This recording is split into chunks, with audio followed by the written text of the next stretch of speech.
I need you to stop what you're doing and listen to me. Not because I'm wise, not because I have all the answers, but because I am 91 years old. I am sitting in a room full of things I can no longer use, and I have one regret so heavy it wakes me up at 3 in the morning. I retired at 63. Everyone told me I'd earned it. My doctor told me my stress levels were dangerous. My children told me it was time. And part of me, a big part of me, was so tired, so genuinely exhausted. I thought, I have saved, I have planned, I have done everything right. It's time to finally live. I did not know that what came next would cost me everything I had spent 40 years building. I am not talking about money. Well, I am talking about money. But I'm also talking about something nobody warned me about. Something no financial advisor puts in a spreadsheet. Something that doesn't show up until it's far too late to fix.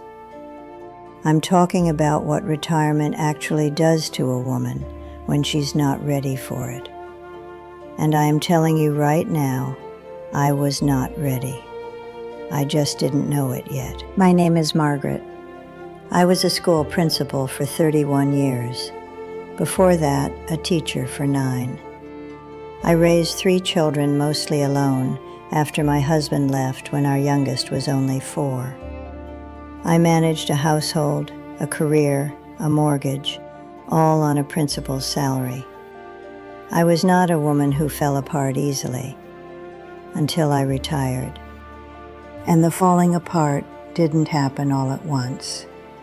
It happened the way water gets into the foundation of a house, slowly, invisibly, and by the time you notice the damage, the structure is already compromised.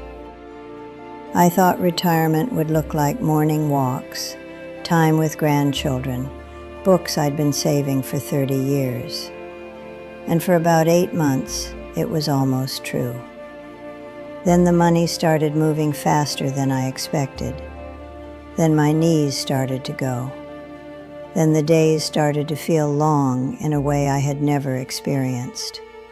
Not long like a busy day, long like an empty room with no windows. I had made 3 mistakes I could not undo.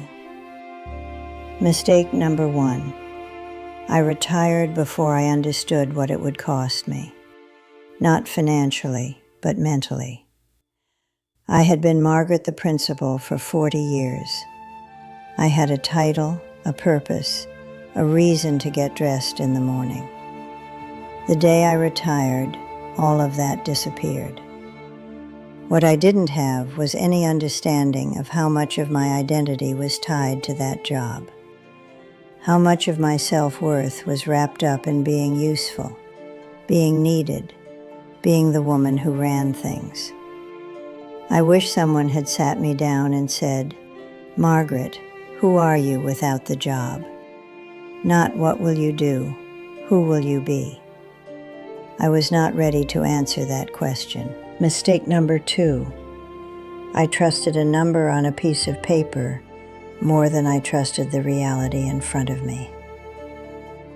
When I retired, I had $410,000 saved, a pension of $1,850 a month. My financial advisor showed me a chart. The chart showed my money lasting until I was 87. I am 91. My savings are gone. Not because I was reckless, because the chart assumed I would die on schedule, and I did not cooperate. It didn't account for 4 years of inflation that made my grocery bill 60% higher. It didn't account for the $214,000 I spent on health care, the gap before Medicare, the prescriptions, the hip replacement, the cardiac event in 2019 that cost $47,000 after insurance. Todd's chart did not have a line for any of that. I want to say something directly to you. especially if you are a woman who has always made things work, always figured it out, always held everything together. We are survivors. That is our great strength. But sometimes the numbers simply do not cooperate with our resilience.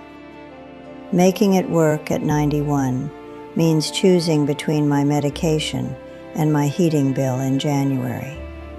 It means my daughter Linda calls every Sunday, and I can hear the worry in her voice, and I tell her I'm fine because I refuse to be a burden to my own child. I am fine. But I should not be in this position, and neither should you. Mistake number 3. I stopped too soon, in every sense of the word. When you retire, the world stops demanding things of you, and that sounds like freedom. But the absence of demand can become the absence of aliveness. I stop moving, stop stretching myself, stop doing hard things. And the body, like the mind, it responds to what you ask of it. If you ask nothing, it gives you nothing back. Now let me speak to you directly. You are somewhere between 60 and 75. You have worked hard. You are tired. And some part of you is scared. Scared the money won't last. Scared you already made the wrong call. You're not crazy. You're not alone. If you haven't retired yet, please do not let exhaustion make this decision for you. Every year you wait changes the math in ways that compound for decades. One more year of contributions. One more year of not drawing down. One more year of Social Security growth. It is not a small thing. It is everything. If you're already retired, sit down this week with your real numbers, not the hopeful version, the real one. What comes in, what goes out. What happens if you live to 95? I know it's frightening to look at, but the woman who looks at the hard thing is in a far better position than the woman who closes her eyes and hopes. My granddaughter Claire is 34. She asked me last spring what I wish I had done differently. I told her the truth for the first time in years. I wish I had treated the last 10 years of my career as the most important financial years of my life. I wish I had worked until 67. I wish I had asked my advisor hard questions instead of nodding at his chart. Claire sat very still. Then she said, "Grandma, why didn't anyone tell you this?" I didn't have an answer. Because someone probably did, and I probably wasn't ready to hear it. Maybe you're not ready either. That's okay. But let this be the moment that plants a seed. The hardest thing about old age is not the knees or the pills or the quiet house. The hardest thing is looking back at a version of yourself who had real choices and watching her make the ones that felt comfortable instead of the ones that were wise. I was that woman. You are still in the part of the story where the choices matter. From where I'm sitting, and I can see quite a distance from here, you have more time and more options than you think. Don't retire because you're tired. Retire because you're ready. Tired is a feeling. Ready is a plan. And keep moving. Walk, stretch, take the stairs, not for anyone else, but because the decade between 75 and 85 is either something your body can navigate or something it cannot.